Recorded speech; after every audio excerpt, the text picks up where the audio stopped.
Okay, so hopefully everyone's hearing me very well.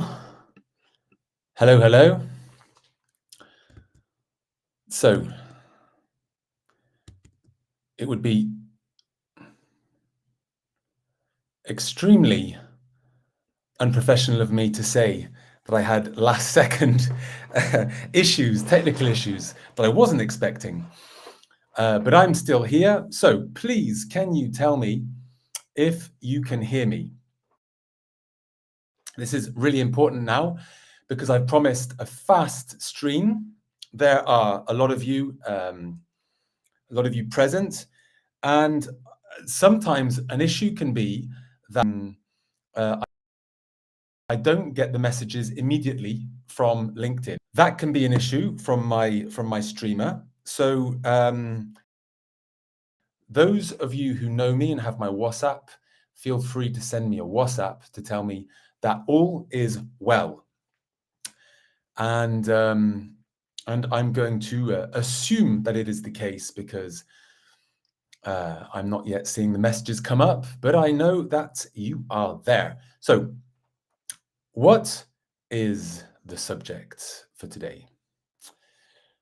So we are going to talk about leadership in English without trying to be perfect. Now, of course, I'm doing this in English, and my expertise is working with French leaders, CEOs, executives, managers of all sorts, and most recently, mostly C-level executives. And perfection can be a thing due to the French education, right? And due to the fact of wanting to speak perfectly, but it can hold us back. Let's not talk too much about this. You know you don't need to be perfect. So there are some blanks and delays in the pictures. That's what I'm hearing. Well, right now, I'm going to have to continue and hope that it's going to work.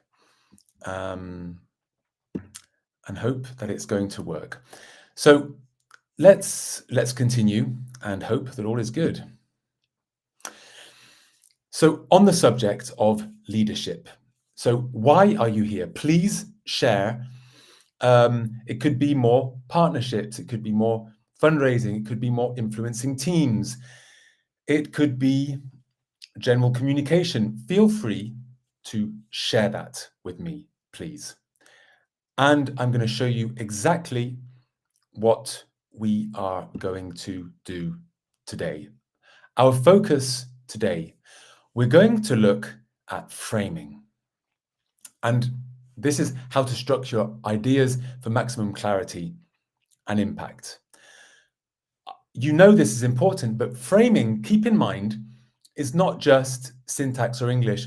Framing takes into account the whole frame, the whole objective. And this is absolutely key. We're going to talk about this today. Something else we're going to talk about is your voice. I am sorry that voice and lip movement is mismatched. My apologies for that. For whatever reason that is, I hope that you're going to hear and that you will forgive the fact that there is out of alignment in terms of mismatch. And let this not affect my leadership during this call.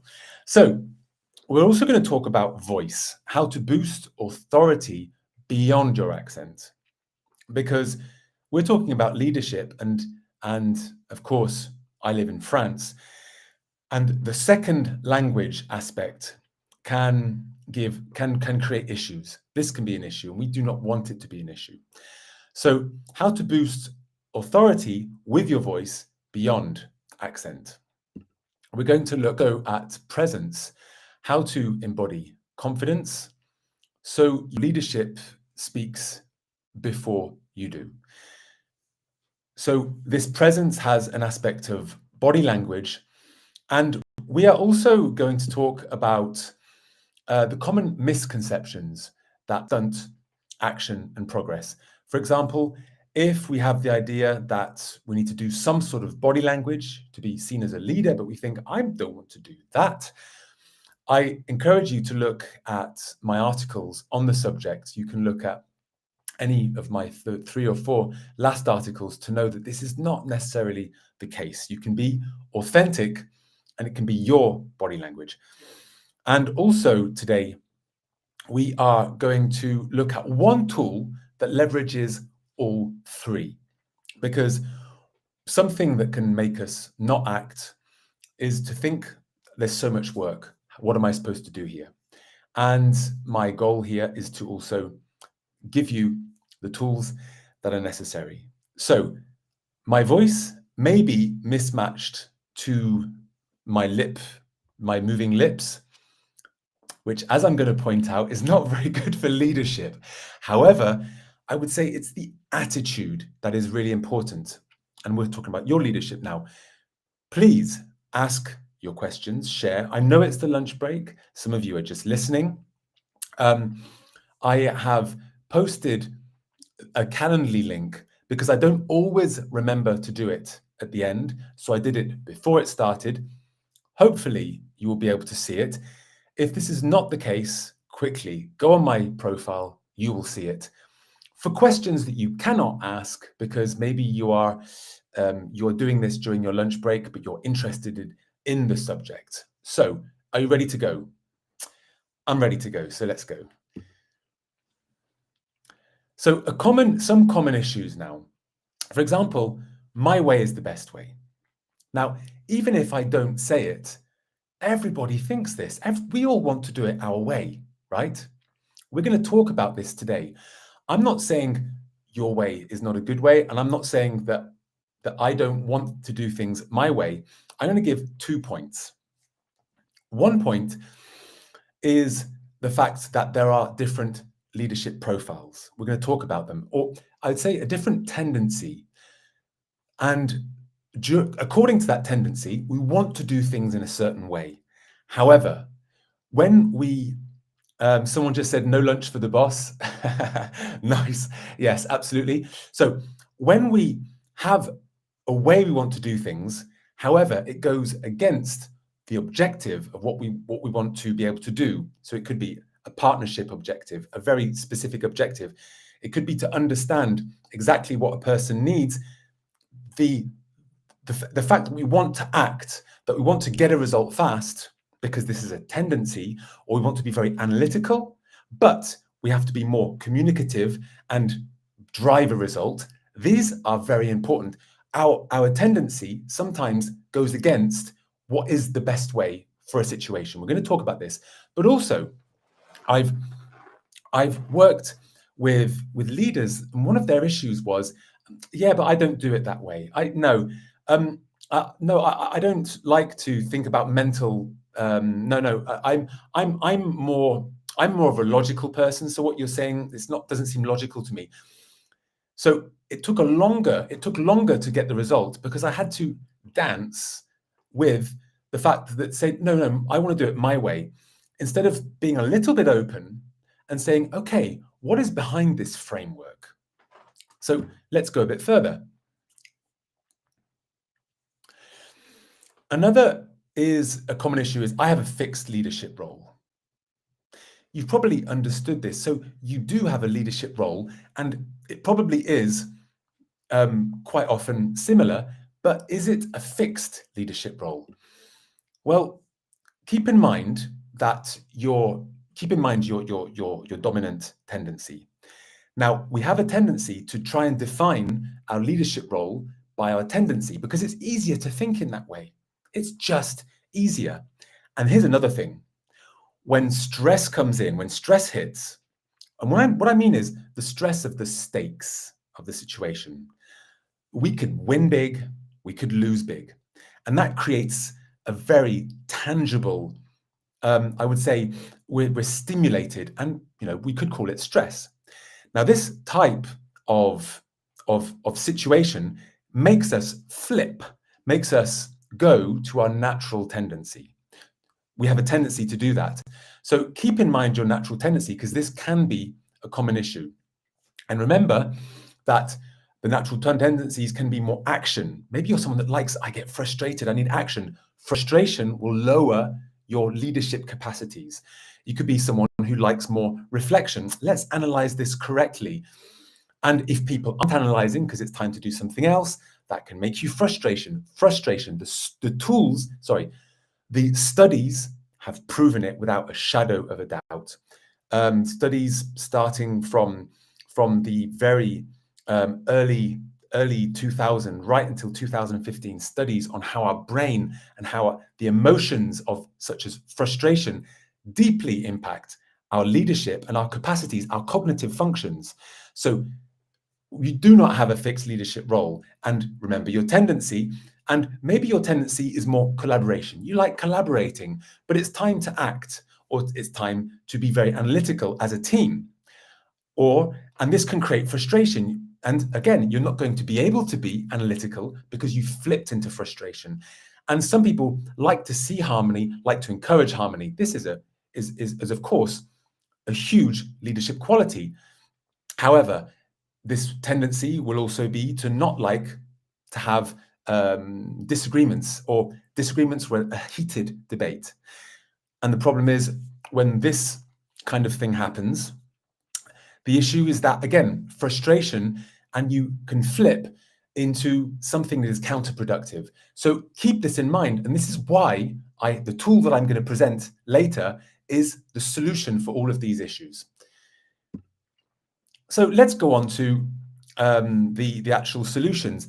But one thing that you can have the impression that, I'm trying to box you in, that I'm trying to say, you're this profile or you're this profile. Now, of course, remember that one of the advantages that you have of being on this call is that I give you a 2-minute mental preparation recording. You put it on, you relax with your eyes open, 2 minutes, I guide you through, and this is a 2-minute preparation, but it's according to your profile. Because if you are very action-oriented, you don't want to hear the same things as somebody who is generally collaborative-oriented. So this is a dominant profile, but I'm not trying to box you in. I'm not trying to classify anybody. What I'm saying is that we have a dominant profile, but each profile is a facet of your personality. This means that you may like action, but collaboration is the way to get there.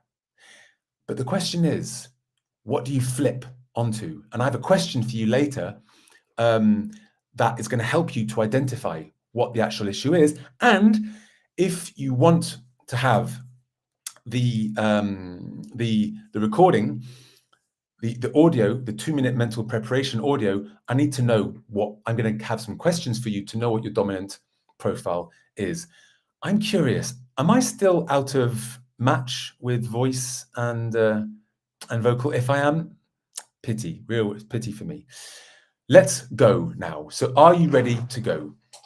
I promised pure value today, but just remember that that each profile is a facet of your personality. And so each profile has its strengths and its weaknesses. And when you have, for example, the strength is action. If it's optimized for the situation, it's a strength. If it's sub-optimized, you go into frustration, it's a weakness. I've made this point, but this is why I'm talking about that. Okay, so a common issue, a common misconception is that for the voice, effort equals results. So sometimes we think we need to push our voice more, but can you hear when I push my voice more, it just sounds more stressed. Whereas when I relax my body more, and I relax, my voice becomes more resonant. Also, we can have the impression that we need to work for hours, or, for example, we need to effort to not have the accent. And this is a point that I want to make, because some of you feel, yeah, people say accent isn't important, but I feel it's a block for me. And I want to talk a case study of Christoph, who's a CEO that is changing how we do insurance. And on face value, Christoph was a very powerful leader, a really tall guy that is incredibly charismatic, and it was blocking his voice. All of this power that wasn't able to come through his voice. And in the end, it was necessary to do some mental work, some anchoring work to anchor relaxation. I'm not going to talk too much about this because it's not the theme today, but we did create a tool so he was immediately able to, okay, now I can relax and let the fire turn into leadership. But this wasn't the main thing that he remembers at the end. When he talks today, when I talk to him, and when I send other people that want to know, okay, that wants to talk to people that have already worked with me to him, they say, you wouldn't believe how amazingly relaxed everything became when my tongue became relaxed. Now, we didn't have to do lots of effort for his tongue to become relaxed. This effort equals result is false. It's technique equals results. And we used a technique to help him relax his tongue. Why is this important? Because the tongue is attached to everything else in your body. This is like, Brian, are we talking about leadership here? We are talking about leadership. And remember that if your tongue is a bit like this, you're going to have issues talking. And this is what happens when we're trying to talk as a leader. We have accent problems because we're not connecting language. So all of this is an issue. So effort, this is one example of how effort does not equal results, because the body learns something that is better for the voice. When your body, literally, it's working by itself. You're not beating your heart. You're not breathing. You don't need to do these things. Your body learns stuff by itself. And when we do techniques to make it learn stuff, it can be better. Here's one for you right now. Think of your favorite smell. Okay, and it will help you to vocalize better. Okay, next common misconception, body language. Again, the effort equals results. Then I need to do something, I need to effort. I don't want to do body language, but I need to make all these efforts. But sometimes it can look a little robotic, right? Now, the case study is Philip. Now, Philip's a CMO, a much more, let's say, communicative, quite analytical character and style of leadership. And contrary to Christoph, who was talking to the board, he was going later, he was going to raise funds, he was pure leadership. This chief marketing officer actually was quite afraid, because he was thinking of presenting himself as a CMO in situations where they judge his quality of CEO. And he was, at that time, he was thinking about a new job. So a job interview, and he was thinking, it's not the same level. I need to be the leader. And he was very worried about his image. He was worried about his body language. He's worried about all these things. And it was actually a mental tool that helped him to experience that when he relaxed and he was just himself, his body language was his body language. It didn't need to be a big, expressive body language, but it was his body language. And this is the only body language that is authentic.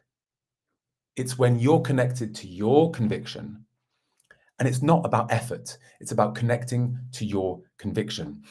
And it took 30 minutes, and he was amazed.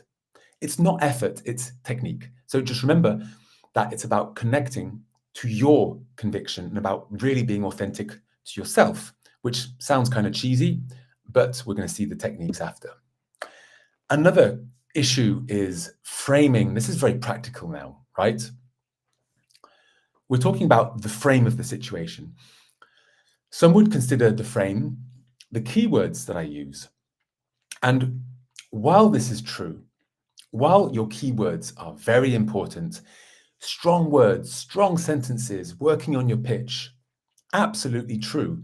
But the frame of the situation, the framework, how your pitch is, at what moment you present it, what is your attitude, is key. And some people think that to master the frame, I need to be more fluid or fluent. Sorry, I'm being French where I say more fluid. I need to be more fluent.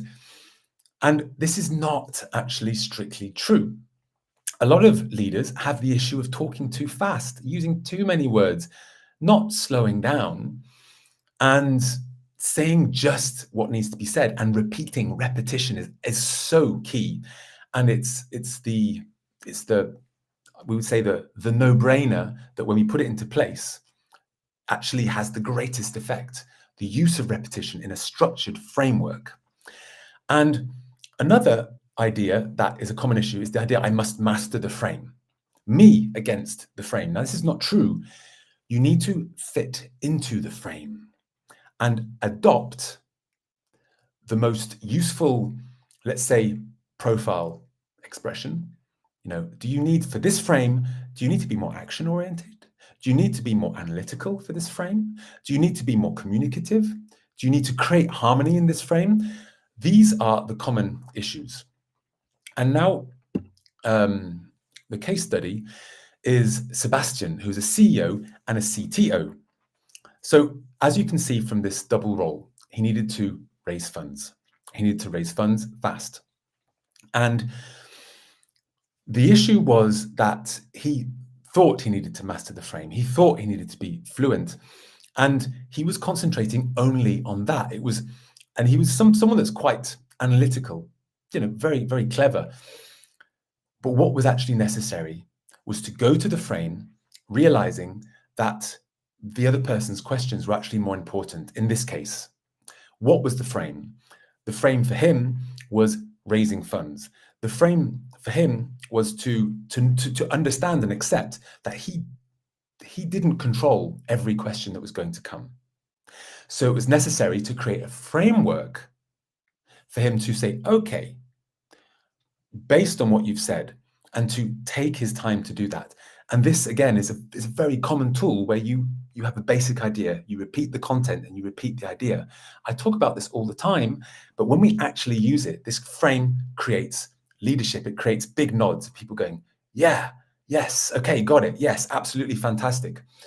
So these are the common issues. Now, if you don't have any questions, I'm going to go immediately now onto the fact that some would say it seems like a lot of work.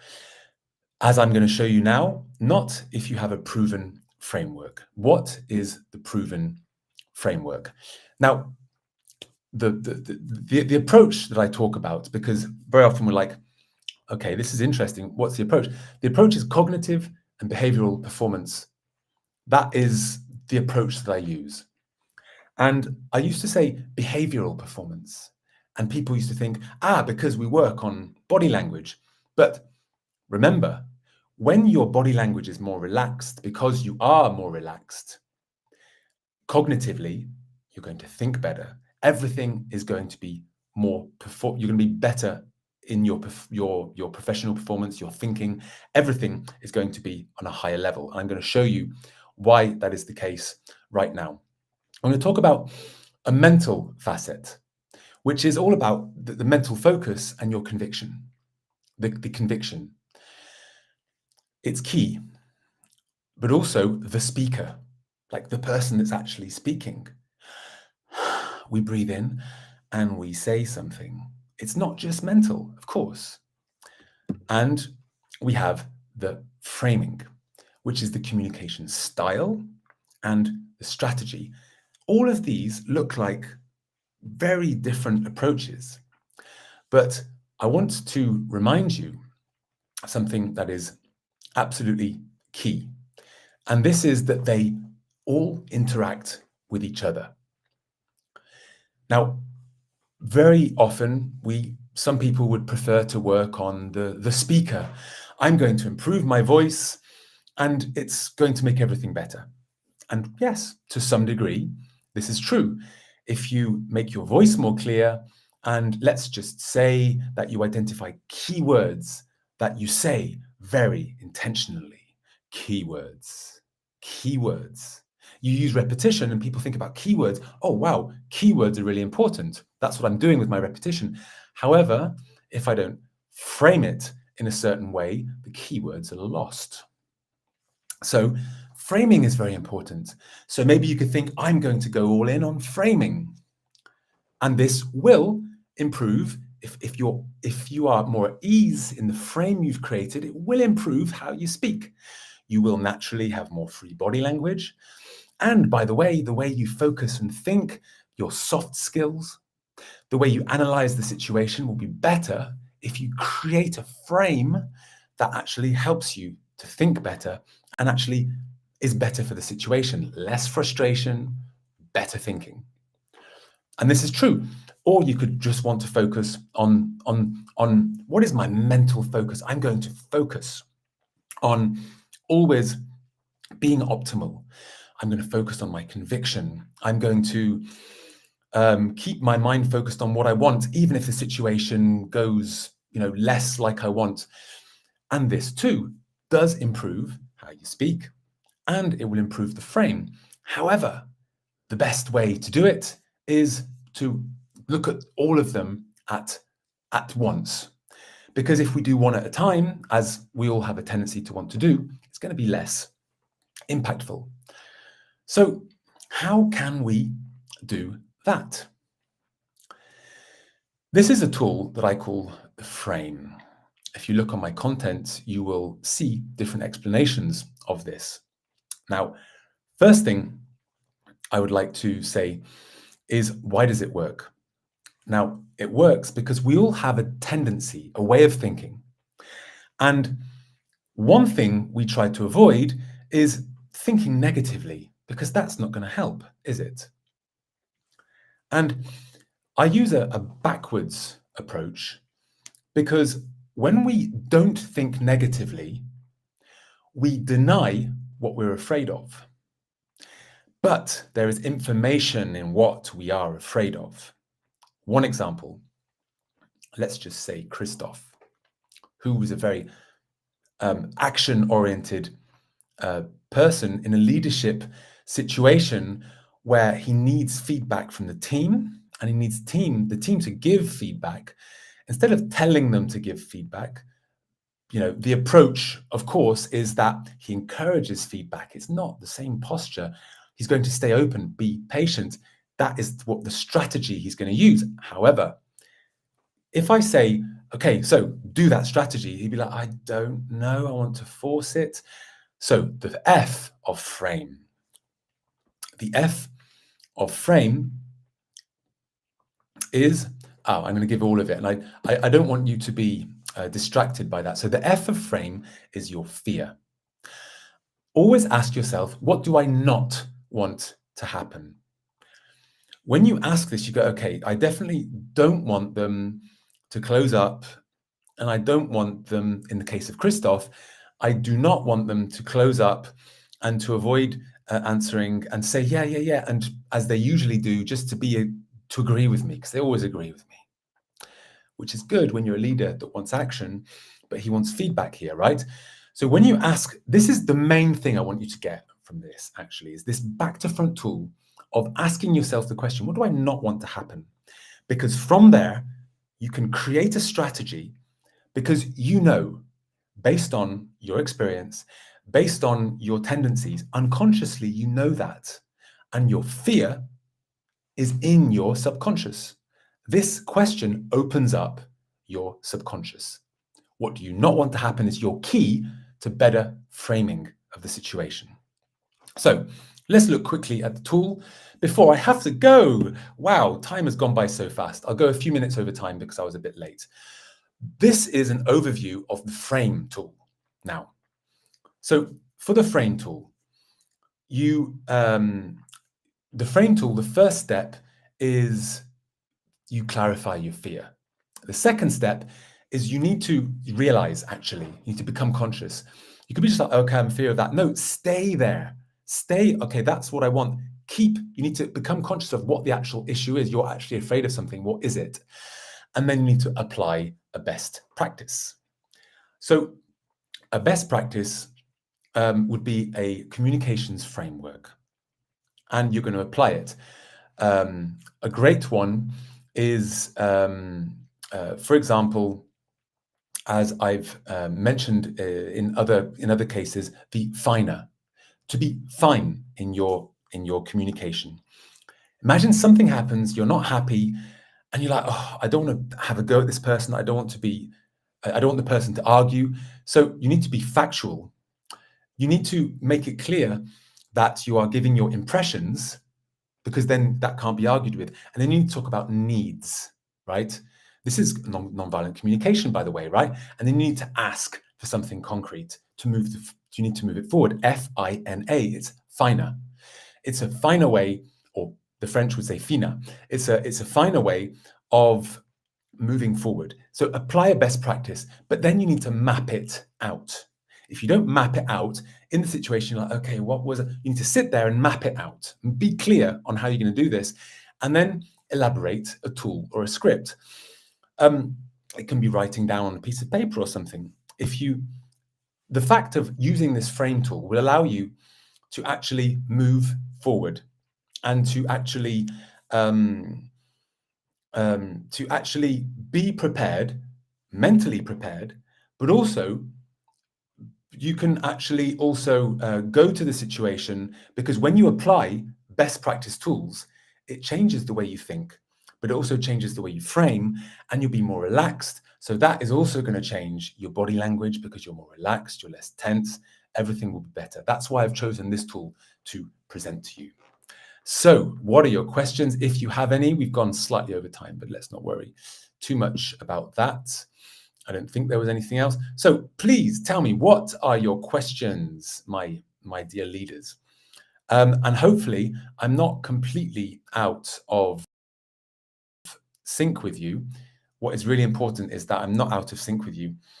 And what I do appreciate is that it's quite possible that your questions have not been coming through.